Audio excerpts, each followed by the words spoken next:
Hello সবাইকে, welcome back to my daily mini blog day 4। Office থেকে বেরিয়ে যখন বাড়ির উদ্দেশ্যে রওনা হলাম, হঠাৎ চোখে পড়লো ছোলা মাখা। আমাদের বাড়িতে কিন্তু রোজ সকালবেলায় ছোলা মাখা হয়, কিন্তু সেই যে ছোলা মাখা রাস্তার, সেটা আমার কাছে ভীষণ টানলো। তারপর বাড়ি এসে ফ্রেশ হলাম, ফ্রেশ হয়ে চলে গেলাম ঠাকুর ঘরে সন্ধ্যা দেওয়ার জন্য। সন্ধ্যা দিলাম, সন্ধ্যা দিতে হঠাৎ করে দেখলাম বাইরের আকাশটা ভীষণ ভালো লাগছে আজকে। তারপর চা করলাম এবং চা করে তোমাদের সাথে কিছু কথা নিয়ে বসে পড়লাম। সারাদিনে অফিস থেকে ফেরার পর বসে পড়েছি এক কাপ চা নিয়ে। আজকের দিনটা আমার কেমন কাটলো, অফিস থেকে ফেরার পর আমি সাধারণত কি করি, ডে 4 মিনি ব্লগ হিসাবে তোমাদের সাথে শেয়ার করলাম। ক্যামেরায় অতটা এখনো আমি সড়গড় হইনি কথা বলতে, আশা করি আস্তে আস্তে হয়ে যাব। তো আজকের ব্লগটা কেমন লাগলো অবশ্যই তোমরা জানিও। যদি ভালো লেগে থাকে অবশ্যই একটা শেয়ার করো, আর চ্যানেলটা আমার অবশ্যই সাবস্ক্রাইব করো।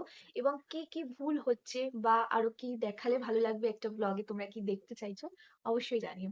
সবাইকে টাটা, গুড নাইট, শুভরাত্রি, সবাই ভালো থেকো।